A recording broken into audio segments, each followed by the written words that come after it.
A very good evening and a warm welcome to UBC News Tonight. It is the 12th day of July 2021. I'm Lauryn Masika Kazimoto and Elizabeth Nakakoni on sign language.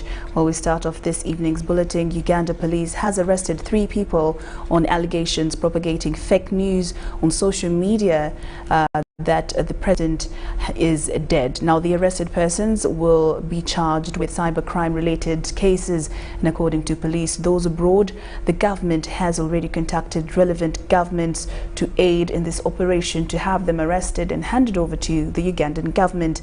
Our reporter Nasil Luwama with the report. It had become a norm for social media users to spread fake news about unsubstantiated reports alleging that Uganda's President Yoweri Museveni Kaguta is dead. For some time, security agencies in Uganda have been in slumber about the allegations until the man himself, the president, rose to the occasion and responded to the social media fake reports announcing him dead. The social media apparatus has been saying that Museveni is dead. So the security service needs also to solve that problem. I need to check with them to locate quickly the one who tells such a story, because you waste people's time. They should go for you. Since then, the Department of Crime Intelligence Directorate has been on the manhunt of 3 persons alleged to have generated the fake news on their social media handles. The CID mouthpiece confirmed at a press briefing that in their custody they have 3 people suspected to have generated the death announcement of the president. According to police, those in the diaspora's government is working with the respective governments to work on the perpetrators. We are processing them, and I think by tomorrow next, they will be charged to court with the offenses of offensive communication. We have the team very proficient of cyber investigators. They are still in the field looking for so many other people. The good news is that the different jurisdictions where they have been notified by the police management and also through the diplomatic protocols to ensure that if they are to give them asylum, they should consider other things, not on the grounds that we are politically persecuting them.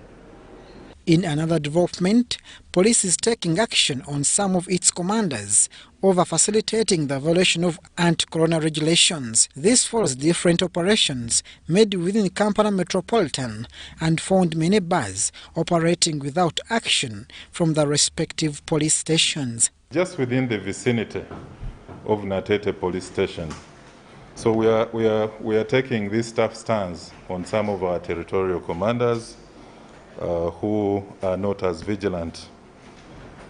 In the general operations made last week in enforcement of COVID-19 regulations, 2,180 people were arrested, 1,280 released on caution, 612 charged in court, and 3,348 border borders were impounded, and over 600 vehicles were also impounded. In the reinforcing of the anti-corona regulations, police is planning to deploy health experts on different checkpoints. This is due to the increasing presentation of fake medical documents by defaulters of these guidelines, especially those moving on border borders. So management has also decided that we shall have medical teams as part of our deployments at checkpoints to counter such fake accounts from patients. Other investigations by the Directorate of Crime Intelligence were over 100, which claimed 73 lives. Among the deaths, 23 were murdered, 12 killed in mob justice, while 7 died due to domestic violence. Meanwhile, Uganda prisons have received the second batch of COVID-19 vaccine, totaling to 2,000. According to the prison spokesperson Frank Baine, these vaccines target only vulnerable prisoners. The category of prisoners to be covered by this are the elderly above 50 years and those who may be below 50 years but with specific ailments that would endanger their lives.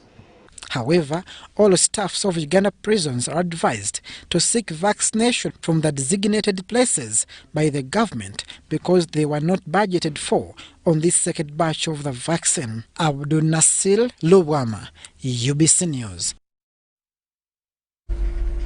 Now, Parliament is set to resume plenary sessions on Tuesday, with the top on the agenda being the constitution of parliamentary committees.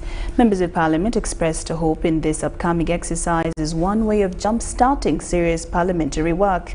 In agreement with her colleagues, Kitgum Woman Member of Parliament Lilian Abe says establishment of these committees is long overdue. From the main gate of Uganda Parliament, it looks like just a mere tent mounted next to the national flags and the main parliamentary building. But moving close, it's a serious beehive of activities going on inside here. From the arrangement of the seats to positioning of the public address system, it is all in preparation for the parliamentary sessions. The sitting is set to resume on Tuesday and members cannot wait. And therefore, I'm very anxious tomorrow, first of all, to know that now the parliament is fully constituted with all these organs. And therefore, we are kicking off to start off the work of a member of parliament. Yeah, this role of parliament this time is very challenging in the scourge of COVID pandemic. So we need really to do a lot as parliament in ensuring that at least we got the desired direction. But behind this anxiety is an impending need for creation of parliamentary committees, which MPs think should be top on the agenda. All the plans and the work plan all come from the committee. Without the committee, it's very, very difficult. So they to run the government business. So I'm sure if it announced the committee so that we go and sit in the committees, then we come up with our plans so that we can form a strong government. If you get leadership that is weak, not informed, not prepared to committees, you will have backlog, you will have no report, bills will be delayed, and shall have crisis. If you also get corrupt from committees, it will damage the names of the members of parliament. And therefore, this is very, very critical that we should focus and ensure that we get the right people in the right committee. In absence of committees, therefore, or committee membership, it was like a body without legs and without a head. Now, the formation of the committees is going to analyze the policies of government, to appropriate and also to guide on how this country is being run. They, however, want this to be done in a way that will not aid the spread of coronavirus. But does everyone share this point of view? This is the time that Parliament is establishing its functionality and all the offices to be put in place. It's a very important engagement, though, but for me, I think the recommended standards would be we have a certain number restricted and the rest can join on Zoom. Lutseshe cannot afford to not be having their member of parliament. Likewise, Karamoja, likewise Kisoro, and so on. So we may also discuss the modalities because we don't want to have a few permanent members to claim that others will not attitude the issues of their people.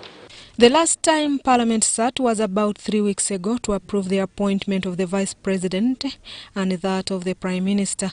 Sittings were later suspended for 2 weeks to enable fumigation at the House as one way of controlling the spread of coronavirus. Susan Naonga reporting for UBC TV.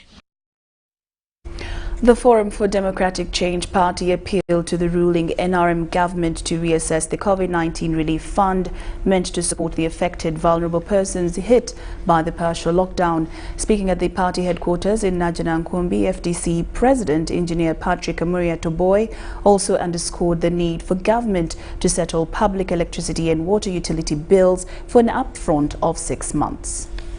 From last week, Prime Minister Robina Nabanja launched the distribution of COVID-19 Relief Fund to the vulnerable persons, and in this campaign, over 500,000 Ugandans are meant to benefit from the relief aid. This is the Prime Minister of Uganda. Oh, you're welcome, Prime Minister. Have you received the money? I have received, madam. Oh, congratulations. Today, the Forum for Democratic Change Party, through its president, Patrick Amriat Oboy, has advised government to re-examine the data entries of purported vulnerable persons to avoid paying taxpayers' money to ghost people claiming to be vulnerable. Show us your plan, cost that plan, get the plan approved by Parliament. See, not using kangaroo methods. To offload the burden or avoid risks of misusing the COVID relief cash, Oboy also appealed to government to settle water and electricity utility bills for Ugandans at least for a period of 6 months, and also talk to landlords not to evict tenants in this lockdown. Compel government of Uganda to waive water and electricity bills so that Ugandans who are super stressed at the moment may be relieved. On the other side, FDC is to fill vacancies in the party for members who left to other parties, not excluding the party's vice president, Joyce Sebugwau, who was appointed junior minister in the ruling NRM government. Bottom line is that in FDC there is nobody who is indispensable, because FDC rests on a revolutionary foundation and is built on the sweat and blood and determination of the people of Uganda. FDC is also appealing to Uganda Police Force to loosen its stance on Ugandans as they enforce the set guidelines on COVID-19. Jane Ramsha, Andrew Sebira, UBC News. Now, residents in Kampala suburbs are troubled and stressed out with the continued delay by telecom companies and Post Bank to transfer the COVID-19 cash relief aid to their personal mobile money accounts. Government pledged as bailout to the vulnerable persons worst hit by the partial lockdown. As Saddam Mubali reports, most of the vulnerable people are stuck with children they're supposed to feed on a daily basis amidst government restrictions on movement, exempting them to access their places of work in downtown Kampala. Residents in Kampala suburbs are crying out to the government to fasten the process and fulfill the COVID-19 cash relief it promised to the vulnerable persons in urban centers. Batuweereze kasente tukyakola naffe tukola mu bwana b'e Makerere bwe baba bazzeeyo tetukolera ddala yadde ekikumi tetulina ssente tubale tusaba mukulu Nabbanja atuyamba atutaase basoose beeri ba mu byalo naye ate ffe tuli bubi nze neeya nze maama nze taata nze buli kimu ndi single mother. Ffenna tetuli bulumi Nabbanja madamu Nabbanja mufo ky'okusooka kuba Kampala yasoose beggulu abapaki be yasoose owapaki gwe yasoose ayina emmere mu store ayina omuwogo ayina lumonde ffe tetuyina gye tukola gye tulya ffe tuli baddabozeedi wembeera etunyizi naffe tubeera wano naye ng'essente tezirabika tulina famire tulina abaana tulina abakyala tetwasobola kuddayo mu byalo kubanga twali tusobola okuddayo mu byalo naye ng'embeera yo twali tumanyi nti muggalo nga bwe guzze gwakaseera gumala guveewo tutandika oyiiya naye muganda wange embeera etutabukidde naffe. Bodaboda cyclists are among the vulnerable persons that were singled out by the government as beneficiaries of the cash relief aid. However, some of them we spoke to claim that to date they have never received a text message on their mobile cell phones notifying them of the cash relief delivery. Atusokera ddala complaininga ku nsonga ya ssente z'omukulembeze ze yasalawo tuwa mu kuyita mu muggalo guno naye nga tezinatutuukako wadde tukalinda akasente tetukalabako tukeetaaga tukakozese ate nga tekalabika twawulidde bakagabawa ziri ggulu wano mu Kampala tewali n'omu nkakasa yafunye wadde ne siringi meka 11 kakati nze nganze omuvuzi wa boda avugira mu Kampala sente tetunazifuna tebana tusindikira kasente batugobye mu nyumba tugenda kutandika kusula ku stage ate nga tutya kafyu kati simanyi tugenda kola tutya nze ku mizigo kwensula tubaddeko nga tuvuga ababoda nga tuliko naye abamu babagobye mu mayumba abakazi abamu badduse nze sinawaasa kale naye nga bannange baneiba abakazi bonna babadduseeko ate nga babasuulidde abaana tebalina kye balya. While the presidential directive was to the effect that boda riders remain on the road, but on condition that they carry only luggage, but speaking in an interview with us, they say it has been hard. Often it's difficult for one to trust a boda person he has not dealt with before. This has made lives difficult for them to manage their families. Omukulembeze yagala tuvuge emigugu naye yateekawo obutasala nsalo genda mu disitulikiti ndala. So ekyo nakyo kituwa obuzibu. Oluusi omuntu yalinga e Kampala ng'alina ennimiro ye mu kyalo ng'agamba genda mu nnimiro oleete ki omugugu, naye ne disitulikiti baazigala otuuka ku checkpoint omugugu toguyinaako lisiiti nti ya mugugu. The LC1 chairperson for Makerere Koni zone notes that after submitting the names of the beneficiaries, there were some errors done during the registration that partly has delayed the process. Kati ekirala ne tuwandiika abantu kati mistake yazzeemu kati baagatuusizza eri ogateekamu mu system ne mubaamu kuliko nini namba ezimu ne ziyitamu nga kuliko figures 15 endala 16 endala nga ziri 13 ziwera kati amannya ago agamu ne gatayingira. Paka bwe nandiwadde bekikwatako mbadde nsaba banguye kasente ako kuba abantu bali bubi n'engeri obulwadde buno genda banti bukendeddemu at least nze kye nandirabye kasente kano bwe kabanga kawedde sente ndaba bandizitadde nnyo mu ddagala ne bagema akalwadde kwegamba ne kabanga kaweereddewo ddala abantu ne badda ku mirimu gyabwe okusobola okukola kuba kati ne bw'oba wa sente ne kaddamu era omwaka ogujja oba tolina kyokoze. Sadam Mubale, UBC News. Residents in Nankulabi, Kasubi, Makerere and Chivulu and surrounding areas in Kampala have cried out to the government to help them get something to eat because they are dying of hunger. They say most of them will miss the COVID-19 Relief Fund since some of them don't have mobile phones and national identity cards.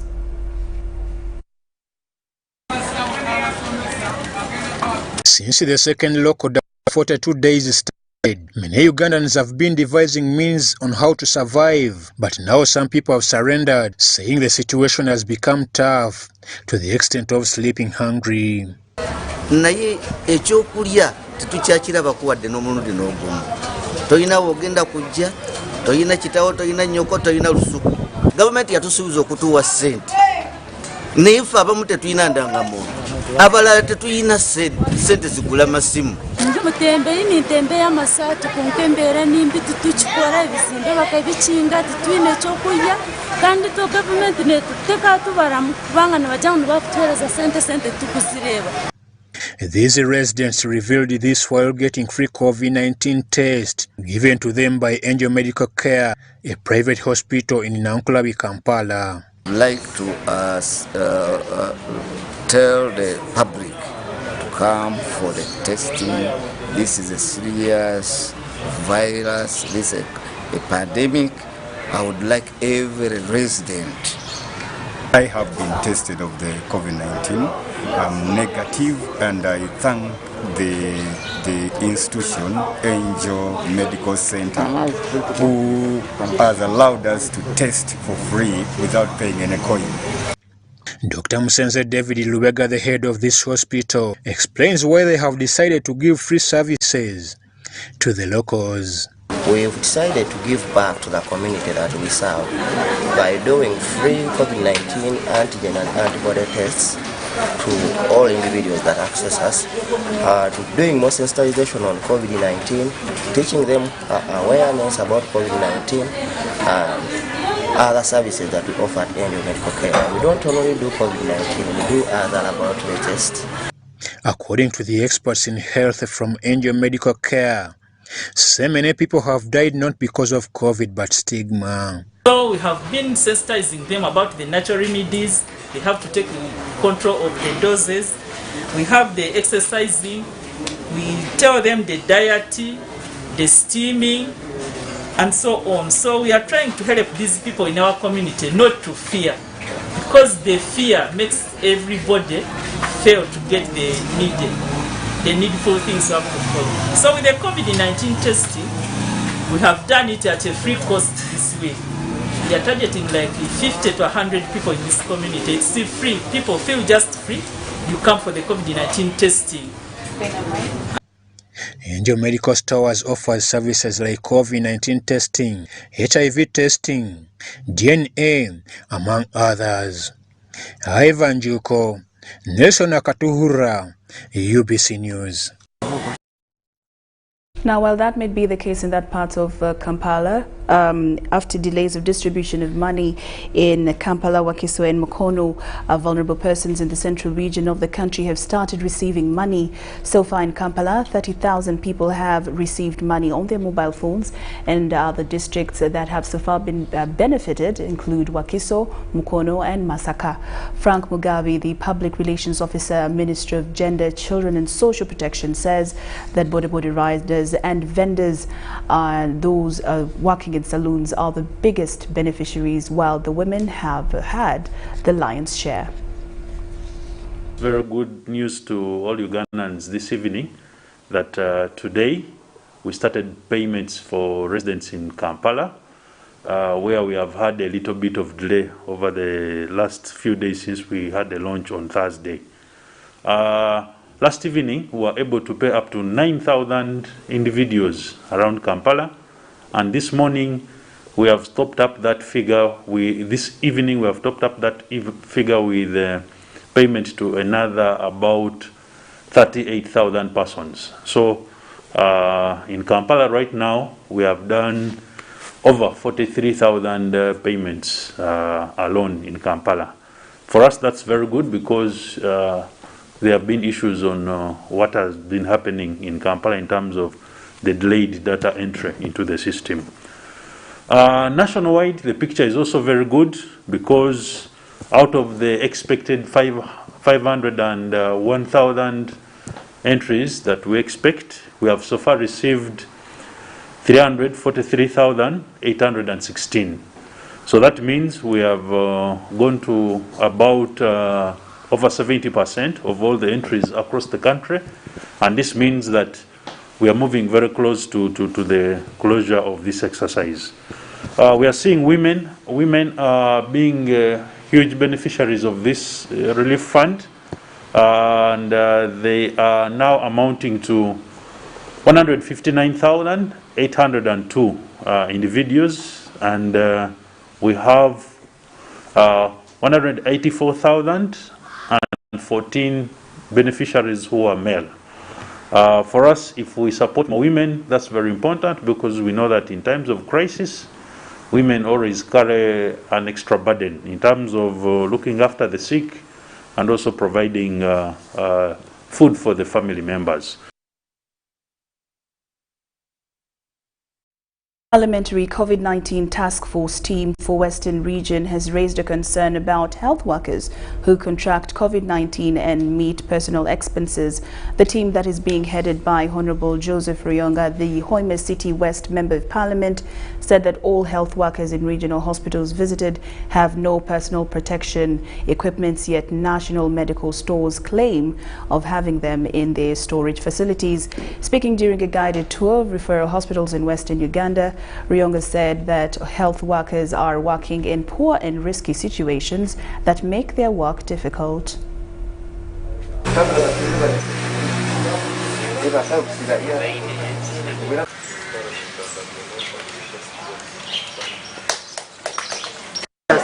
Yeah, most of this is just because people are coming late. Most of the patients come late and they come in a very critical condition where their saturation is 50, 40, and this category don't do quite well. And many of them also coming up with co-occurring health problems, diabetes, hypertension, and other physical ailments. One of the biggest challenges is the health-seeking behavior of people. We receive quite many people coming late for treatment. Clearly, you see that whereas government delivered tents, the tents that were delivered are not helping because they are not equipped. They are not fully equipped, and subsequently whether Hoima, whether Fort Potro, whether here in Toroko, these tents are not being are not operational. But two, that everywhere we are going, the health workers are complaining they are not facilitated. The PPEs are inadequate, and subsequently the health workers are getting infected with COVID-19.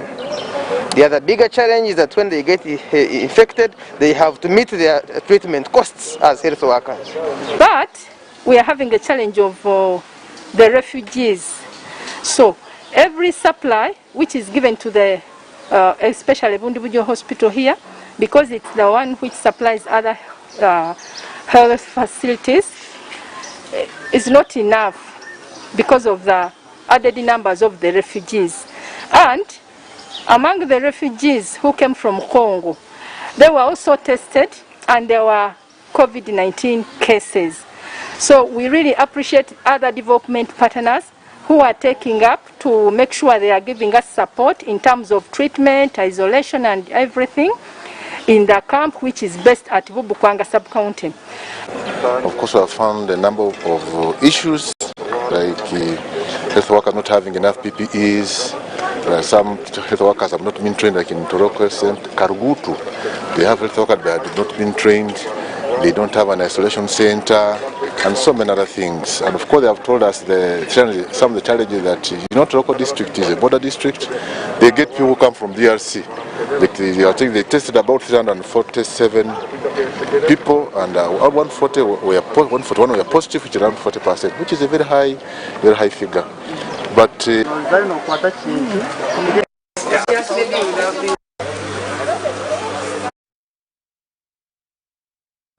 the Ministry of Health, together with the Ministry of Gender, Labour and Social Development, with the accredited tourist and labour export, are doing COVID-19 retesting for all migrant workers leaving the country. The exercise is meant to address the growing concerns of increased forged COVID-19 results presented by Ugandans going out for jobs, especially in the Middle East. As Zahara Abigaba reports, the exercise will take 10 days at Hotel Africana, which will guide the next course of action on whether the testing is going to be mandatory. Let's have the report.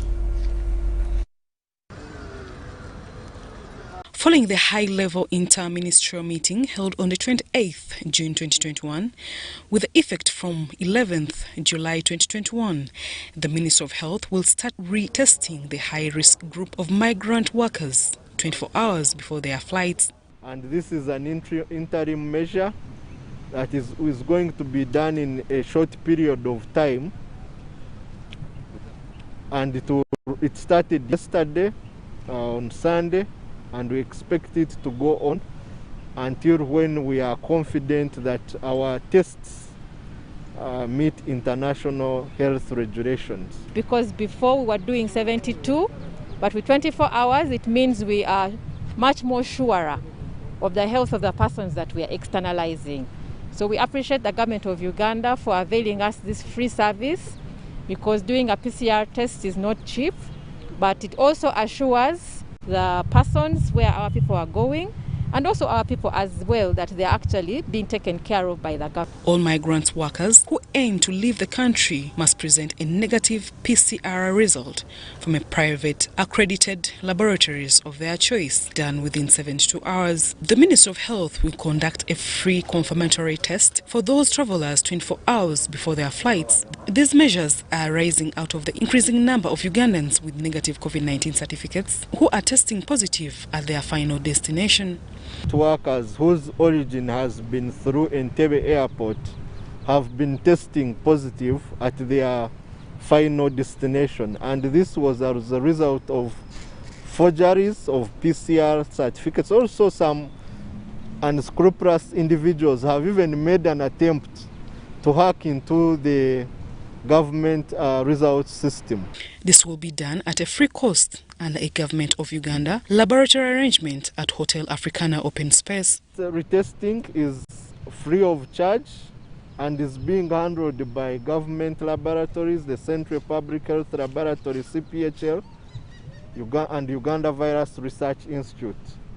Minister of Health says that the exercise is part of the investigations being undertaken aimed at promoting the credibility of the country's health system, which is in accordance with international obligations, and deter further blacklisting of the country from international travel arrangements. Minister of Health and state security agencies have sent warning to labour companies that intend to float the arrangement stand risks of being slapped with sanctions. Zahara Abigaba, UBC News. The National Resistance Movement has started its path of replacing the late Matthias Kasamba, who was a legislator at the East African Legislative Assembly. We have details in this report. A visit to the National Resistance Movement Party Electoral Commission Chairperson's office reveals a beehive of activity. This as the party seeks to replace the late Matthias Kasamba, who passed on with the year to end of his term of office at the East Africa Legislative Assembly. So I want to say to the public, all of you who have brought here expression of interest, we are going to treat you ably and with equity. We are going to treat you with respect, because there is no candidate who is above the others. You've all paid the 2 million, you are all able, your CVs are rich. Let's wait for what SEC will decide tomorrow.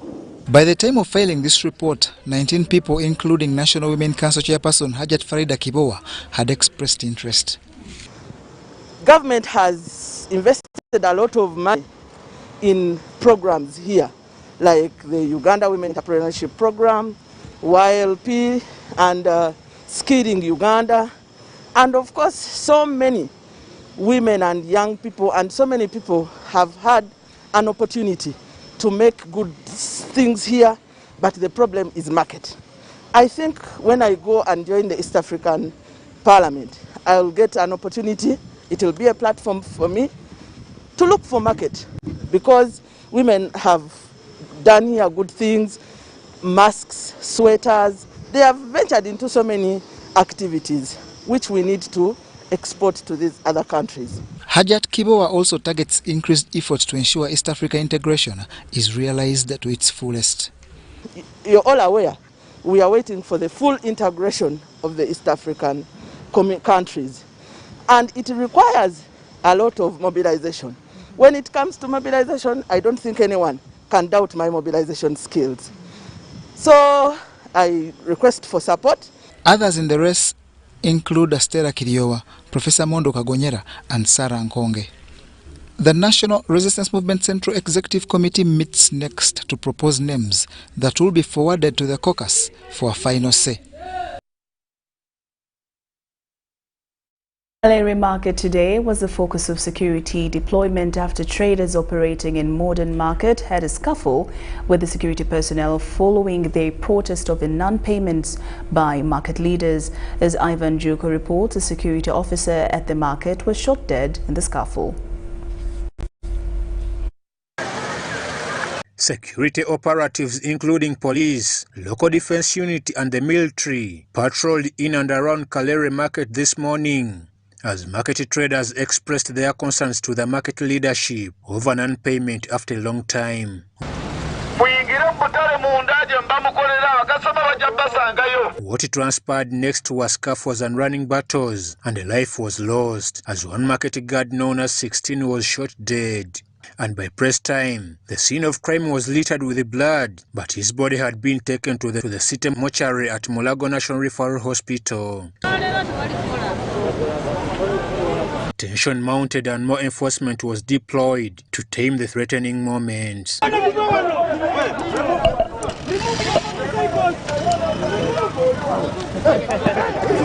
Speaking to eyewitnesses, this is what they shared with us.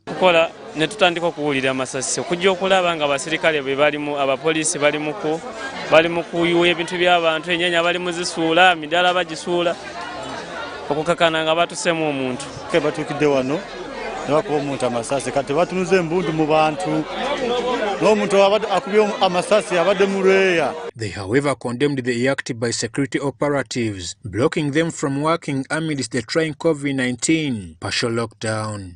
Netulaba abayaaye nga bazze mu katale netubabuuza bange kiki nti bannange tubanja ssente nnyingi omugagga wammwe tatusasula ne tubagamba bannange mutuyambe tuleme okukola olwaleero emali yaffe ereme kufa tinedda emali yonna bagyonoonye ko kino akola mu lufula naye naye kati bano abayaayi badde bamubanja ssente nga tebaagala akole ki abasasule bagamba nedda kati lero ne bagamba nedda oba totwadde ssente zaffe togenda kukola ki abasuubuzi be twatugubamu ffe mutuwe ssente zaffe zikole ki musasule tetukuumire ekiro kuba Abe Chinji, the vice chairperson of Modern Market, said the late 16's death came at a time when they demanded their salaries from the market management. However, he appealed to the RCC of Kawempe to intervene into the matter. Director waffe abadde alina obutakkaanya n'abakuumi abamukuumiranga akatale. So yembeera edeese obuzibu okola ki okutuuka n'okuttirawo omuntu kuba tulabe bakedde ku makya ne bajja ne bagatupikeko tetukola ki tetukola ngaffe abasuubuzi ntuusa omulanga gwange eri RDC w'e Kawempe RCC w'e Kawempe n'owa Kampala batuyambe bajje ffe abasuubuzi twagala kusigala nga tukola kuba amateeka ga COVID tugatuukiriza bo bajje basooke bakwanyaganye wakati w'omugagga ne bana bakola ki abakuumi. Speaking to the RCC of Kawempe, Dauda Kato, he asked traders to stay calm as police embarks on investigations into the cause of death. Wabaddewo sikafu kumakya nnyo poliisi neekola ki neegendayo naye tuleke poliisi ekole investigation kuba akatale ako nange mbadde simanyi nti nno waliwo okubagana mu ba leaders naye ba leaders tugenda kubayita to establishing what is the truth mu katale ka. At our departure from the scene of crime, security was dispersing traders and those who work near the market premises.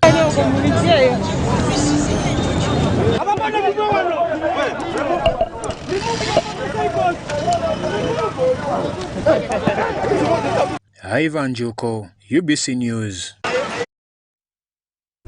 UBC News tonight. Now, the Attorney General has finally confirmed the killing of 4 suspects who were arrested during the assassination of General Edward Katumba Wamala's daughter Brenda Nantongo and driver Haruna Kayondo. The State Attorney Johnson Natuhuera said the 4 were killed during action by security operatives between the 24th of June and the 2nd of July in Kampala and Wakiso district. Deborah Namamonde with the report. Following police detention of the suspects in the assassination of General Edward Katumba Wamala beyond 48 hours, the suspects through their legal team filed an habeas corpus in courts of law for one to be immediately produced before court to answer any charges preferred against them. Although last week 5 suspects were arraigned in Nakawa Grade 1 Magistrate Court before Magistrate Douglas Singiza, but according to Counsel Geoffrey Tuliam-Sima, the 4 were not brought to court. These include Juma Saidi, Serada Idris, Tata Umal, and Hussein Wahab Ruwama. Monday morning before Judge Musa Seka, another Attorney General, confirmed to court that the 4 suspects were killed in action. However, they have dismissed the detention of one Tata Umal. In their detention, for clarity, Kamada is first applicant, the second applicant, and third applicant were charged on 8th. We are charged on 8th, okay. Now that's clear. And the rest, 4th, 5th, 6th, and 7th, we are killed in action. Lawyers of the deceased persons Geoffrey Tuliam-Sima, basing on the Attorney General's submissions, asked court to be availed with the proof that the 4 were killed and by who. Why? Because we have credible information that some of those dead were not taken by their family members. At the same time, the family members who do attempt to go to Mulago to pick the bodies are not allowed. They send them to go to SIU Chireka or to go to the headquarters.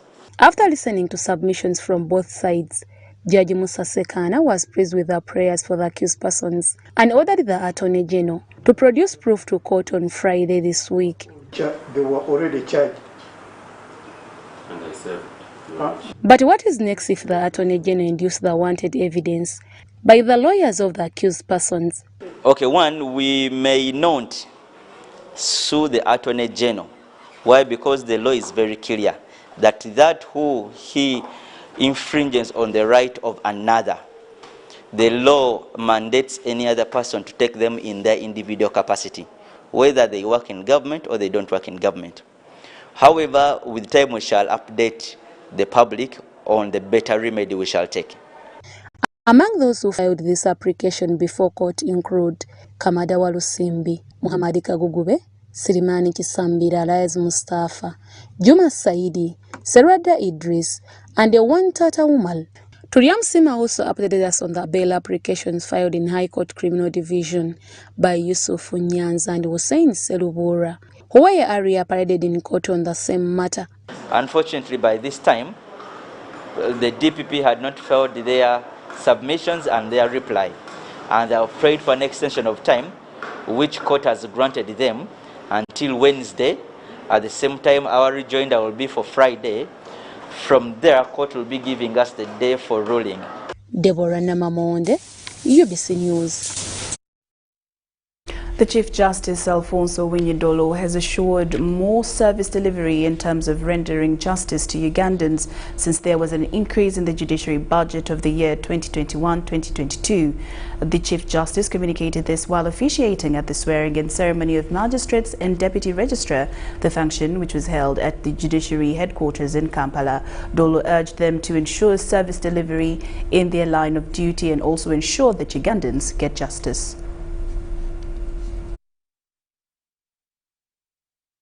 And lay the foundation stone.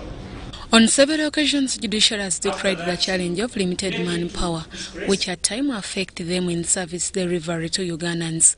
As of now, judiciary has a total of 373 judicial officers. These include magistrates, judges and justices of Court of Appeal and Supreme Court, who are meant to adjudicate cases from a population of over 30 million people. Monday morning, magistrates and deputy registrar have took oath of office at the function which was officiated by the Chief Justice Alfonso Winyidolo at the judiciary headquarters in Kampala.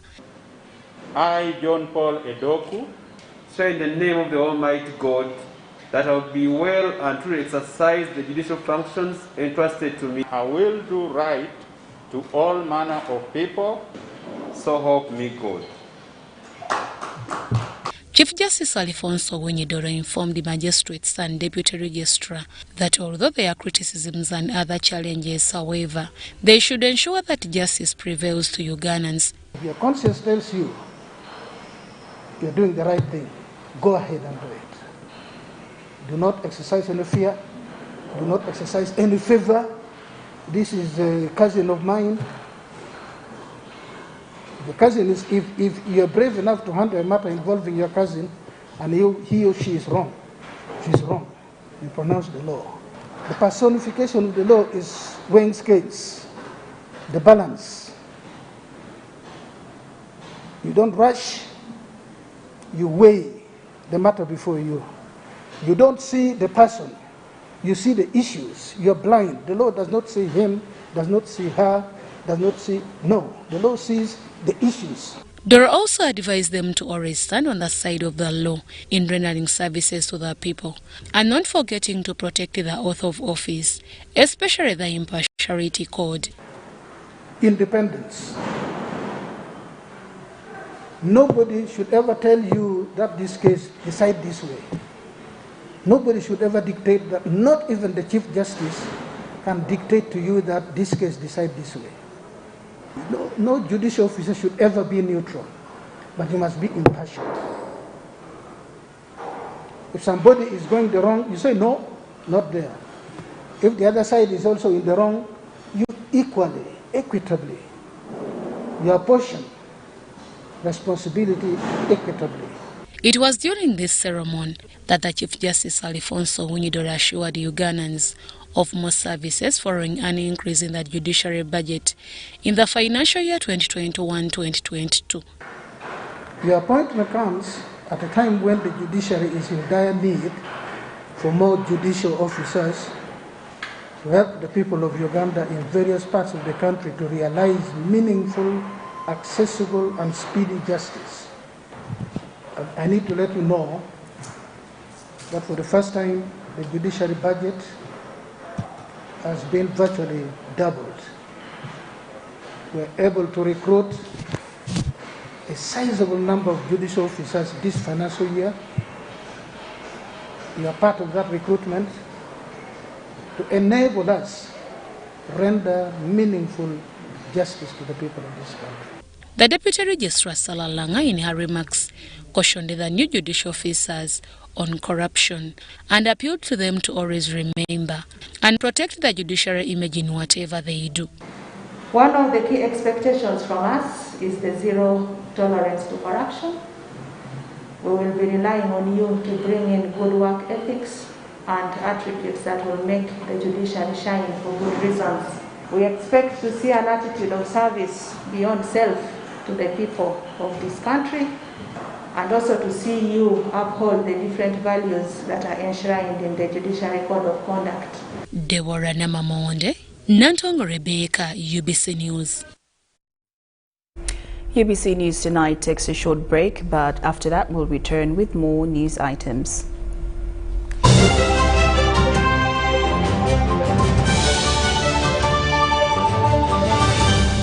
Today in history.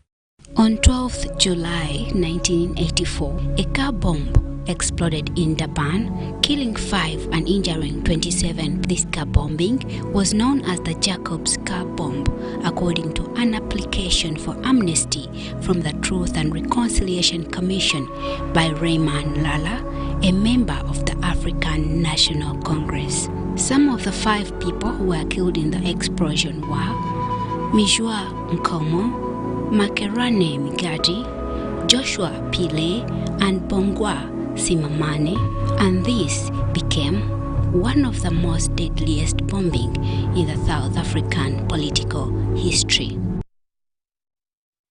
As the financial year 2020-2021 draws to an end, URA has put measures in place to facilitate taxpayers to file their returns and pay taxes within the set deadline. All our offices across the country and the URA Contact Center shall remain open to provide extra support to our esteemed taxpayers. Additionally, we have extended our contact center service hours from 8 a.m. to 11 p.m. Monday to Friday, and from 9 a.m. to 3 p.m. on Saturdays and public holidays. In light of the COVID-19 risks, we encourage taxpayers to reach us through our improved contact center and other online platforms instead of making physical visits to our offices. For online support, please reach us through our toll-free lines 0800 117 000 or 0800 217 000. Email services@ura.go.ug.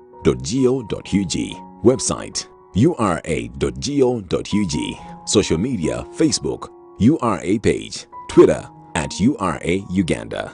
URA Customs Help Tool, help.ura.go.ug/login. URA appreciates all taxpayers who have duly fulfilled their obligations. Stay safe and let us all observe the standard operating procedures to prevent further spread of the COVID-19 virus. Stay safe as we develop Uganda together.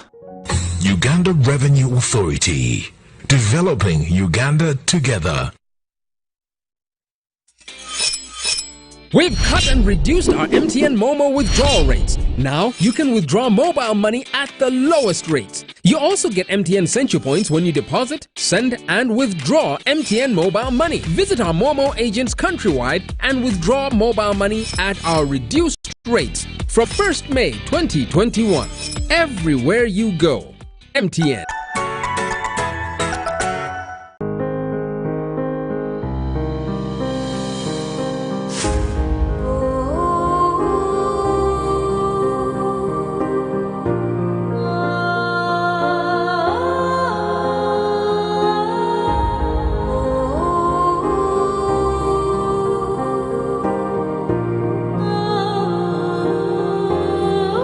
COVID-19 chijja kugwa.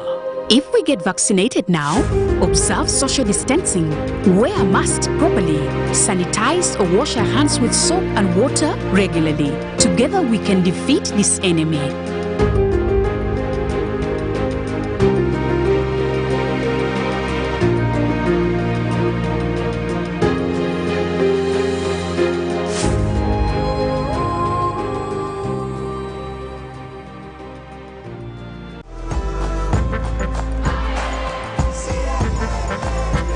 Uganda, Today is a great day to work towards your dreams. Dial *185*7# and select savings to save as low as 500 Ugandan shillings on regular savings or 250,000 Ugandan shillings for fixed deposits. Airtel Money Super Saver is powered by KCB Bank Uganda. Airtel Money, instant, secure, borderless. T's and C's apply.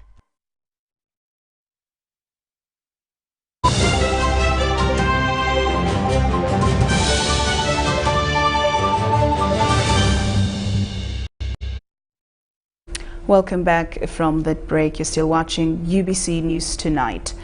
Now in more stories, Kahendero Fishing Ground is a landing site in Kasese district faced with numerous challenges ranging from consumption of unsafe water, easy transmission of both STDs and airborne diseases. However, people living at the landing site are prone to vulnerability challenges during the partial lockdown.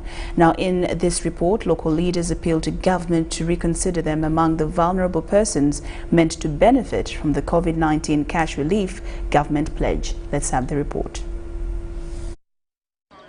Kasese is a mountainous area with plenty of water flowing downstream in every valley.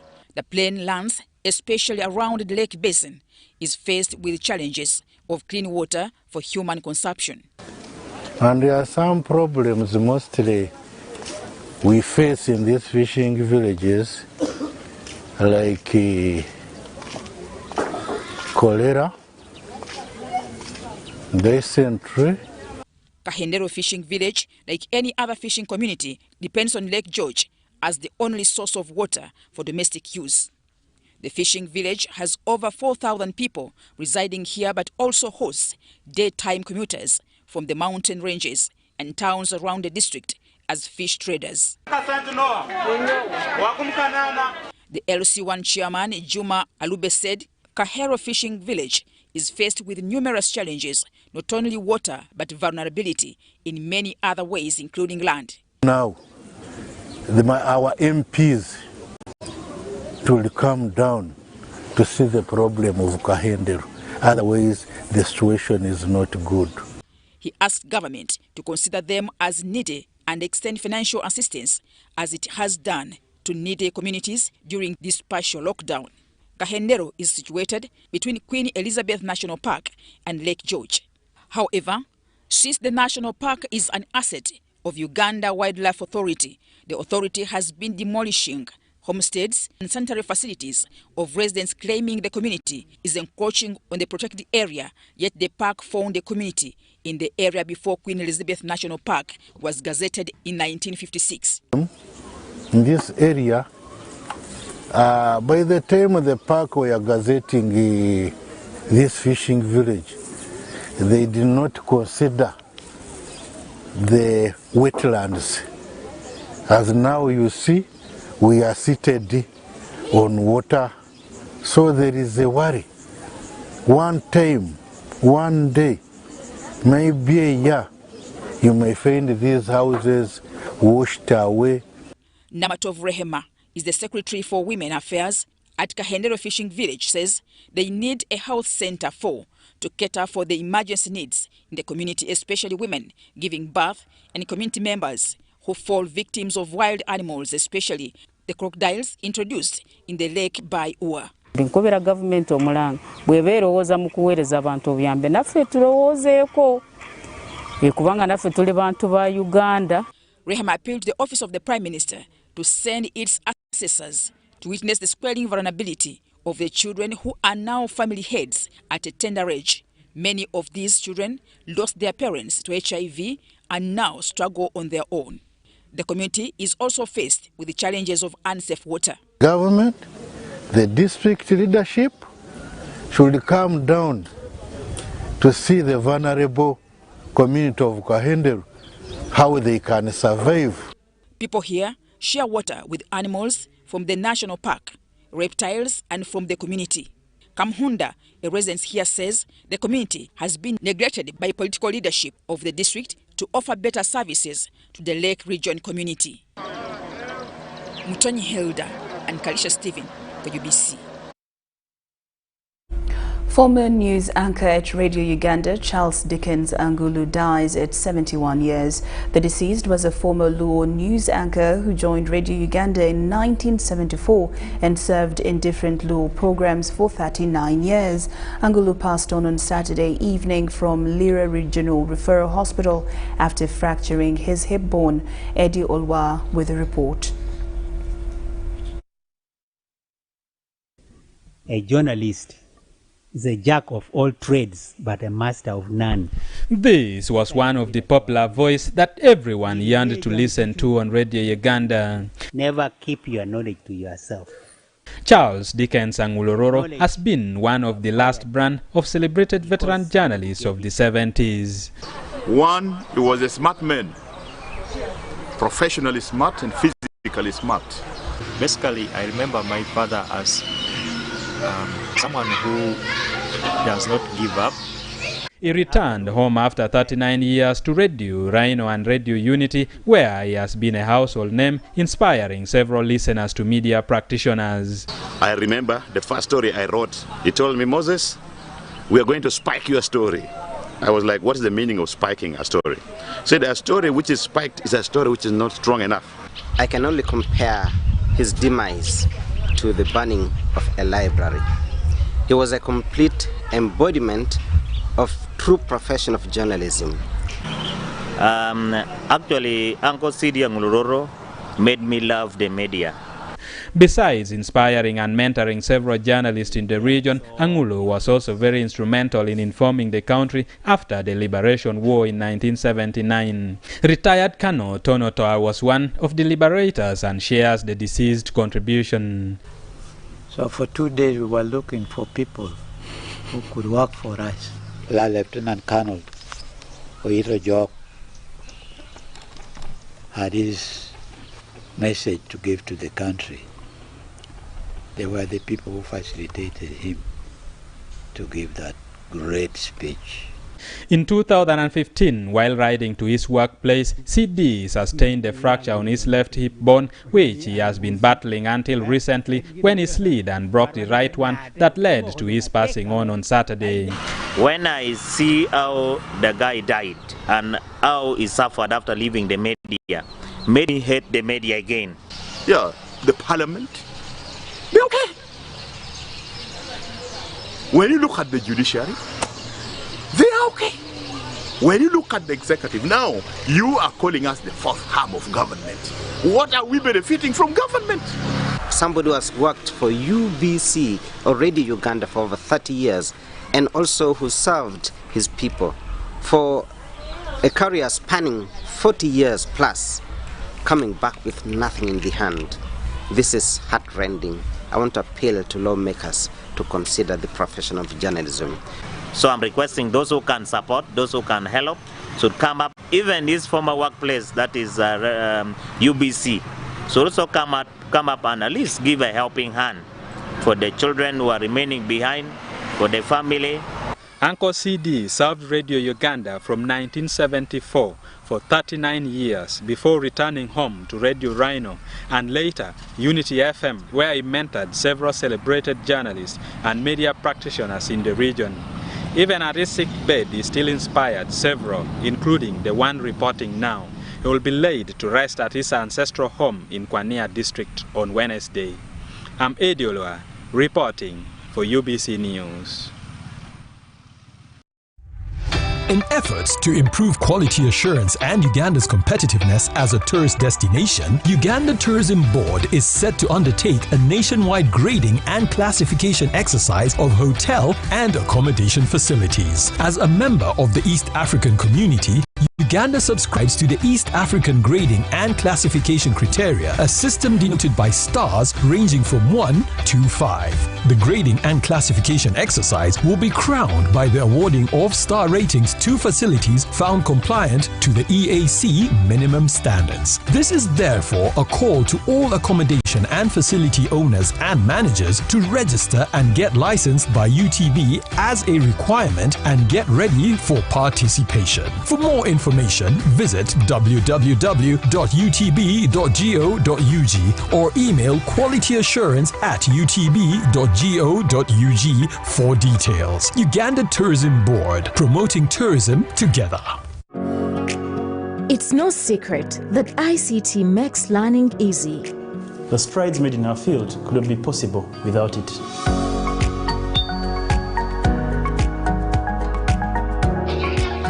And now we can watch our favorite shows. My radio is my best friend. UCC provides an enabling regulatory environment and policy guidance for healthy competition. We also facilitate ease of doing business in the communications sector through licensing, standardization, spectrum management, tariff regulation, rural communication development, and consumer empowerment. An informed consumer is an empowered consumer. UCC supports local content and innovations. Driving the development of a robust communication sector in Uganda is Uganda Communications Commission.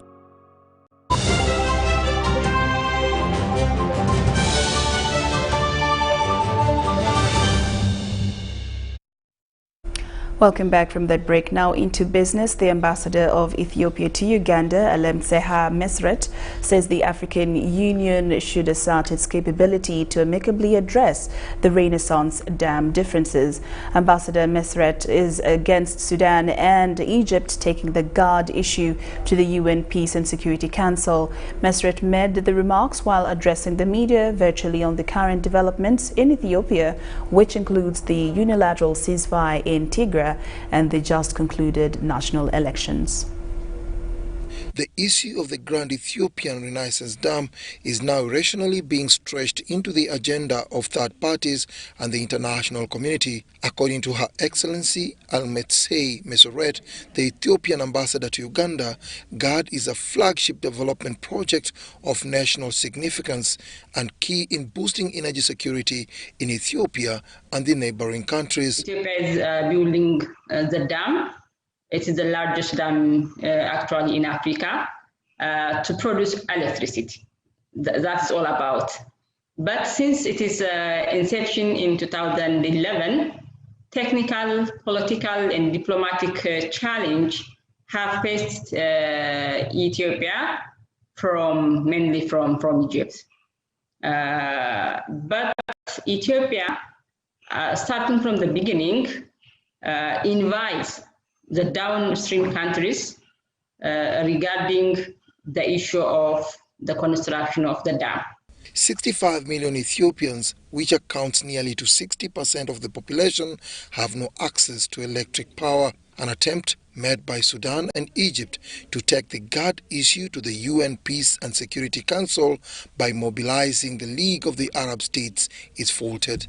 Our government is fully committed to continue the negotiation in good faith to reach a mutual cooperation with acceptable win-win outcome. And for the last 1 year, the trilateral negotiation under the leadership of African Union held, and in African Union, the three countries are able to understand each other concerning and also they address some of the outstanding issues. GARD is a hydropower project launched in 2011 on the Blue Nile, a significant Nile tributary with a project cost of $4.5 billion. The Grand Ethiopian Renaissance Dam will generate 6.5 gigawatts, which is equivalent to 6,450 megawatts after completion. When you see it from Ethiopian context, we contribute 77 billion cubic meter to the Nile. It's only fair to take 13.5 to fill our dam. We're not building African white elephant, not to fill the dam, but actually fill and operate and utilize it. Ethiopia generates 77 billion meter cubes of water per year, which is 86% of the water contribution of the Nile. Dennis Igoa for UBC News. Absa Bank has partnered with MTN Uganda to roll out MTN mobile money payments at all the bank's point of sales terminals. The move is envisaged to further deepen and broaden financial technology services across the country. This partnership, what it typically entails, it changes the payment landscape. It eliminates the need to use cash as MTN mobile money subscribers transact in their day-to-day activities, be it payments through restaurants, supermarkets, pharmacies, and the like. What this now means is that you eliminate that process. So what the introduction of this product has done, or this functionality, is that it eliminates the need for use of cash. And what it does do as well, it enhances our digital penetration or our digital offering. As part of our strategy, as you know, is to become a digital bank. So with this offering of MTN Momo Pay, typically a customer will walk into any establishment where there is a point of sale device, and just using their mobile money account and our point of sale device, they can be able to transact. So what it does, it increases the reach in terms of the payment options and functionalities that consumers can enjoy. That is what fintech is about. It's about removing the pain from the way in which people interact in their normal day-to-day lives. So for instance, as I've just described, in the past, you would need to have either a card. It could be Visa, MasterCard, or Diners Club, and you would use the point of sale to pay. Then, on the other hand, you'd probably need to have a phone, and you have Momo Pay, and you need to pay. So it was like two distinct worlds. So sometimes you have money in either ecosystem. You either have money on the card, or you have money on the phone. So what this does is it allows you to make the choice. It allows you to make the choice as a customer when you need it, where you need it, and you're then able to pay.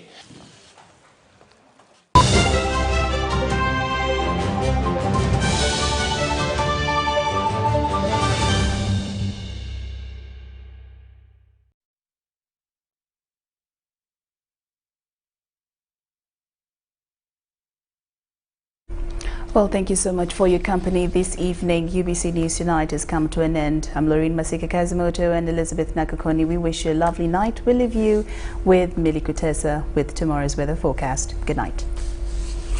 Good evening. I welcome everybody back from the weekend. Kutesa Millie with your weather forecast. We are still having thunder showers in most parts of the country, and the highest being across Chitugum with 14.4 millimeters of rainfall, Gulu with 11.2, Jinja with 1.8, Lila with the lowest of 0.3 millimeters. This is due to the weakening over the tip of South Africa, pulling back the rainbow towards our country, enhanced with some moist winds blowing from the easterlies towards our country, not forgetting the local effects, hence bringing us the weather that we are experiencing lately. Tomorrow morning, though, we expect to wake up with some thunder showers across the lake shores, some part of the eastern and that of the northern part of our region, but the rest of the country, mainly the western, is expected to have sunny intervals. By afternoon hours, we expect a pick-up of thunder showers in most parts of our country, apart from some few areas still across Masindi and some few other parts like the southwestern of our region that are expected to continue with sunny intervals. Temperature raise up to 29 degrees Celsius of maximum across Kasese, the lowest to be 23, that is across Mbale, but the rest of the country is going to be between 27 and 26 degrees Celsius. You is moving out of our country towards other cities. We are forecasting sunny conditions across Dubai, Moscow and Johannesburg, with a maximum of 45 degrees Celsius, that is across Dubai, and 32 degrees Celsius across Moscow. Hong Kong and New York expect to have sunny intervals, but still pretty hot across Hong Kong with a maximum of 33 degrees Celsius. Thanks for tuning on UBC. I remain Kutesa Millie. Stay tuned and see you tomorrow.